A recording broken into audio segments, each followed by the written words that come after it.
Hello அஸ்ஸலாமு அலைக்கும். எல்லோரும் என்ன பண்ணுறீங்க? இன்னைக்கு மதியம் லஞ்சு எங்கள் வீட்டில் கடலைப்பருப்பு, கடலை, வரமிளகா, கருவேப்பிலை போட்டு கொண்டு வச்சு லெமன் ரைஸ். அதுக்கு சைடிஷ் வந்து கத்திரிக்காய், எண்ணெய் கத்திரிக்காய், ஊறுகாய்.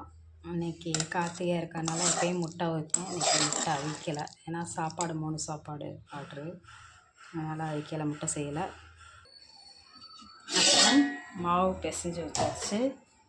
இது மைதா மாவு, இந்த சைடு கோதுமை மாவு, ரெண்டும் பிசைஞ்சு வச்சாச்சு. ஒன்றோட ஒன்று ஒட்டாது, அதனால் பக்கத்தில் வச்சுருக்கேன். எண்ணெய் தடவி வச்சுருக்கனால ஒட்டாது.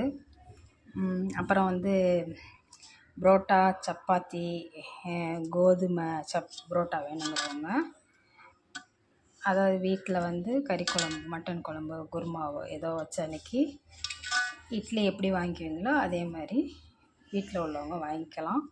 ஆனால் ஒரு கண்டிஷன், 10 மணிக்குள்ளே எனக்கு ஃபோன் பண்ணிடணும், ஓகேங்களா? என்னோடய ஃபோன் நம்பர் கொடுக்குறேன், கான்டாக்ட் பண்ணிக்கோங்க. வேணுங்கிறவங்க இட்லிக்கு எப்படி ஆதரவு கொடுக்குறீங்களோ அதே மாதிரி புரோட்டாவுக்கும் ஆதரவு கொடுத்தா ரொம்ப நல்லாயிருக்கும். ஓகே, பார்த்துட்டு எப்படி இருக்குன்னு சொல்லுங்கள். பிடிச்சிருந்தா லைக் பண்ணுங்கள், கமெண்ட் பண்ணுங்கள், நம்ம சேனலுக்கு ஒரு சப்போர்ட் போடுங்க. பிடிக்கலன்னா தள்ளிவிட்டு போயிட்டே இருங்க. Okay, thank you.